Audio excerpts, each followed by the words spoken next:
नमस्कार दोस्तों, होप आप सब अच्छे होंगे। शेयर मार्केट में ट्रम्प के टैरिफ का इफ़ेक्ट और उसके दुनिया भर के बाज़ारों पर जो असर है उसका डिस्कशन अभी ज़ोरों शोरों पे चल रहा है। इन्वेस्टर समझने की कोशिश कर रहे हैं कि ग्लोबल जीडीपी पे इसका कितना असर पड़ेगा, ऑयल डिमांड पे इसका कितना असर पड़ेगा और इस मार्केट में हमें किस सेक्टर में पैसे लगाने चाहिए। तो दोस्तों, हमारे इंडियन मार्केट का अगर सोचे तो इंडियन मार्केट का अमेरिका के साथ जो ट्रेड है वो इतना ज़्यादा नहीं है as compare to Mexico, as compare to China. इन देशों का अमेरिका के साथ बहुत ज़्यादा ट्रेड है, तो उन पे ज़्यादा असर पड़ेगा, स्पेशली चाइना पे ज़्यादा असर पड़ेगा। तो इंडियन मार्केट में इस वक्त फ़िलहाल क्या अपॉर्चुनिटीज़ हैं। तो दोस्तों, हमें इंडिया में जो काम करने वाली इंडियन मार्केट पे डिपेंड होने वाली जो कंपनियां हैं उन पे हमें ध्यान देना है। इस मार्केट में स्पेशली ऑयल मार्केटिंग कंपनी पे हमें ध्यान देना है, क्योंकि हमने अगर देखा तो ब्रेंट क्रूड लगातार 65 के नीचे है।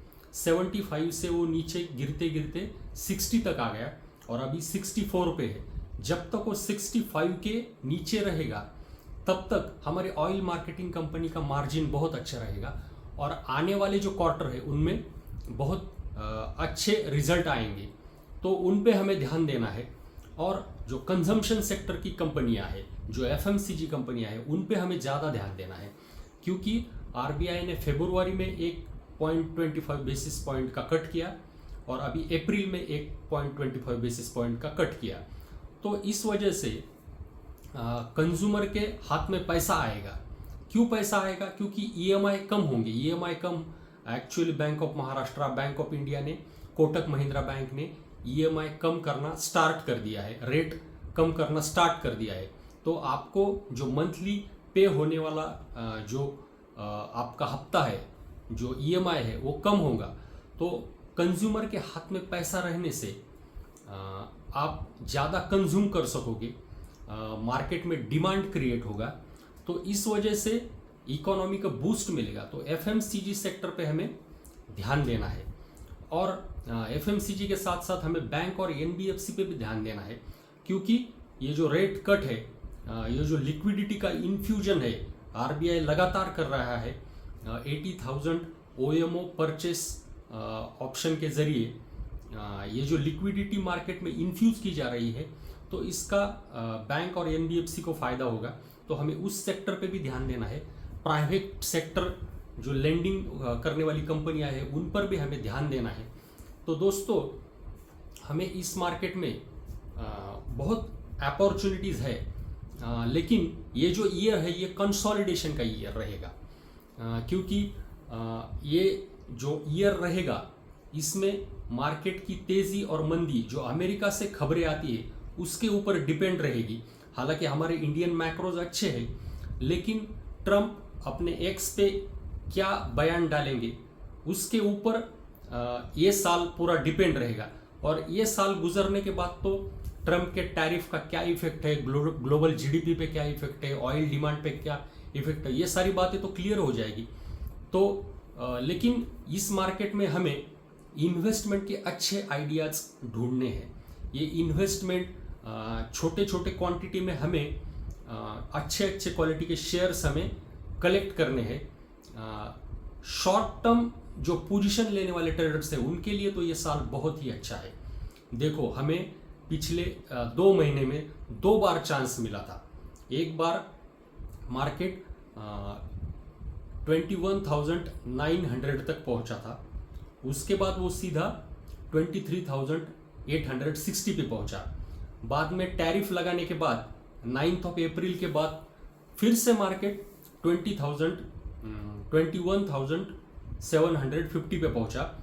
उसके बाद में मार्केट अब फिर से 23,500 पे इजीली ट्रेड कर रहा है। तो जो शॉर्ट टर्म ट्रेडर्स है उनके लिए ये मार्केट बहुत ही अच्छा है, लेकिन शॉर्ट टर्म ट्रेडिंग के लिए आपको चार्ट का ज्ञान होना बहुत ज़रूरी है, चार्ट एनालिसिस बहुत ज़रूरी है। हमने हमारे बहुत सारे वीडियो में चार्ट का एनालिसिस किया है, तो वो जाकर आप देखेंगे तो आपको एक सेंस आएगा कि कौन से पैटर्न डेवलप होने पर हमें इन्वेस्टमेंट की अपॉर्चुनिटी है। हालांकि इसमें कोई बाय और सेल का रिकमेंडेशन नहीं है, this is only for educational purpose. तो रिटेलर्स हमारा इस शेयर मार्केट में रिटेलर्स का पैसा क्यों लूज होता है, बार बार वो क्यों अपना पैसा खो देता है। तो इम्पॉर्टेंट चीज़ ये है कि हम पेनी स्टॉक्स में इन्वेस्ट करते हैं, रिटेलर्स मोस्टली वो टिप्स पे काम करते हैं। तो इन बातों से तो पैसा नहीं बनेगा। आपको शेयर मार्केट में क्या उचित है क्या अनुचित है इसका ज्ञान होना बहुत ज़रूरी है, और सिर्फ ज्ञान होना ही ज़रूरी नहीं है, उचित को जानकर उस पर अगर अमल नहीं करोगे तो आपकी नैया तो डूबेगी ही।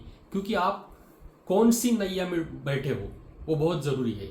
आप ऐसी नैया में बैठे हो जिसमें छेद है, तो फिर ये नैया आपको भवसागर पार नहीं कराएगी। ये शेयर मार्केट का भवसागर है, तो ये पार कराने के लिए आप कौन सी नैया में बैठे हो, कौन सी कंपनी में बैठे हो, उसे चलाने वाला नाई मतलब जो प्रमोटर है वो कितना अपने कंपनी के बारे में कॉन्फिडेंट है, वो अपने शेयर्स खरीद रहा है या अपने खुद के शेयर बेच रहा है। क्योंकि प्रमोटर से ज़्यादा तो अपनी कंपनी को कोई नहीं जानता। तो ये सारी बातों का ज्ञान होना प्लस चार्ट एनालिसिस का ज्ञान होना, जिससे हमें ये समझता है कि अच्छी कंपनी में कब इन्वेस्टमेंट करना है। तो उसके बारे में हमने हमारी जो सीरीज़ दी है उसमें आप देखो, वो वीडियो देखो आप, तो आपको वो पूरा ज्ञान आ जाएगा। तो आपको अपने विवेक से काम लेना है शेयर मार्केट में, फियर और ग्रिड के चक्कर में नहीं पड़ना है यहाँ पे। क्योंकि फियर और ग्रिड करोगे तो आप कहीं ना कहीं फंसोगे, आप कहीं ना कहीं पैनिक में सेल करोगे, यूफोरिया में बाय करोगे। ये आम गलतियां है जो रिटेलर सालों साल करता रहता है और उसका पैसा बनता नहीं, और फिर मार्केट के बारे में एक परसेप्शन बन जाता है कि शेयर मार्केट में पैसा नहीं बनता है। लेकिन ऐसा नहीं है। आप मार्केट की एक दो तेजी मंदी की साइकिल देखोगे, लगातार मेहनत करोगे, कोशिश करोगे, और अपने विवेक का सही इस्तेमाल करना है। हमें पेनी स्टॉक्स में नहीं रहना है, हमें लालच नहीं करना है। क्योंकि nothing overnight, nothing guaranteed. Share market में आ रहे हो मतलब रिस्क ले रहे हो, लेकिन यहाँ पे कोई एक रात में अमीर नहीं बनता है। यहाँ पे मेहनत, लगन आपको देखना पड़ेगा, आपको चार्ट एनालिसिस सीखना पड़ेगा, फंडामेंटल एनालिसिस सीखना पड़ेगा। कंपनियों के हर 3 महीने में जो रिजल्ट आते हैं उसके बारे में आपको देखना पड़ेगा। कंपनी का रेवेन्यू जनरेशन देखना पड़ेगा आपको। उस कंपनी का जो रेवेन्यू है वो कितने CAGR से ग्रो हो रहा है, प्रॉफिट कितने CAGR से ग्रो हो रहा है। और ये आजकल सारी वेबसाइट पे फ्री ऑफ कॉस्ट अवेलेबल है, ऐसी कोई बात नहीं है। सिर्फ जाना है, देखना है, उसका स्टडी करना है और उसके बाद डिसीजन लेना है। किसी टिप पे डिसीजन नहीं लेना है हमें, क्योंकि टिप पे डिसीजन लोगे तो ज़रूर फंसोगे। और मैं बार बार ये कह रहा हूँ कि विवेक मतलब क्या अच्छा है और क्या बुरा है इसका ज्ञान होना और उस पर अमल करना। राष्ट्रकवि दिनकर जी ने विवेक को समझाते हुए एक बहुत ही अच्छी पंक्तियां उनके रश्मिरथी में लिखी है, तो वो मैं आपको सुनाता हूँ। वर्षों तक वन में घूम घूम बाधा विघ्नों को चूम चूम, सह धूप घाम पानी पत्थर, पांडव आए कुछ और निखर, सौभाग्य न सब दिन सोता है, देखे आगे क्या होता है। दुर्योधन को समझाने को, भीषण विध्वंस बचाने को भगवान हस्तिनापुर आए, पांडव का संदेशा लाए। दो न्याय अगर तो आधा दो, पर इसमें भी यदि बाधा हो तो दे दो केवल 5 ग्राम, रखो धरती अपनी तमाम, हम वही खुशी से खाएंगे, परिजन पर असी न उठाएंगे। पर दुर्योधन वह भी न दे सका, आशीष समाज के ले न सका, उल्टे हरि को बांधने चला, दो जो था साध्य साधने चला। जब नाश मनुष्य पर छाता है, पहले विवेक मर जाता है। तो ये विवेक अपने अंदर जिंदा रखना है, हमें लालच नहीं करना है, अच्छी कंपनियों में इन्वेस्टेड रहना है।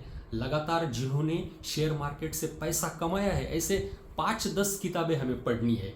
और शेयर मार्केट कोई रॉकेट साइंस नहीं है, लेकिन उसके लिए मेहनत लगती है, ये भी ज़रूरी है। एक रात में कुछ नहीं होगा, टिप्स से कुछ नहीं होगा। हमें पढ़ना है, हमें खुद एक्सपीरियंस करना है, स्किन इन द गेम होना बहुत ज़रूरी है। हमारा खुद का पैसा हमें लगाना ज़रूरी है और सरप्लस पैसा लगाना है, लीवरेज करके मार्केट में पैसा लगाना नहीं है।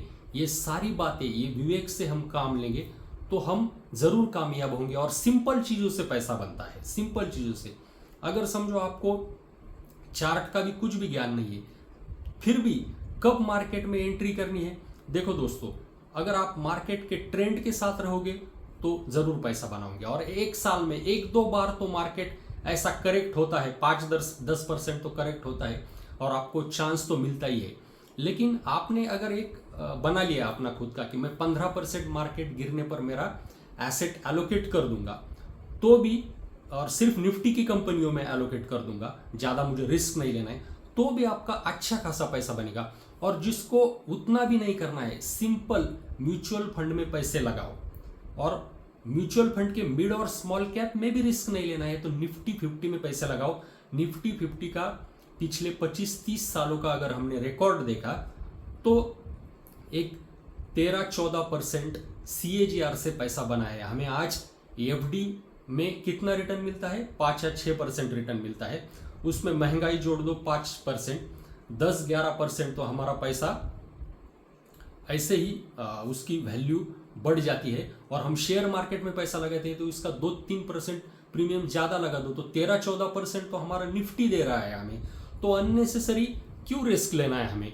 अगर हमें स्मॉल कैप में रिस्क लेना है तो उसके लिए बहुत मेहनत करनी पड़ेगी। उसके लिए आपको फंडामेंटल एनालिसिस करना पड़ेगा, आपको हार्ड कोर एनालिसिस करना पड़ेगा, और ये भी आपको आएगा लेकिन एक्सपीरियंस से आएगा।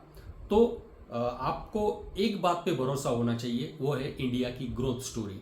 इंडिया ग्रो होगा, ज़रूर होगा, और उसमें कंपनियां भी बड़ी होंगी और हम उस वेल्थ क्रिएशन के जर्नी का हिस्सा बनेंगे और हम खुद को भी डेवलप करेंगे और हम ज़रूर और ज़रूर फाइनेंशियल इंडिपेंडेंस तक ज़रूर पहुंचेंगे। दोस्तों, इसी शुभकामनाओं के साथ यहीं पे हम आज का सेशन ख़त्म करते हैं। धन्यवाद दोस्तों।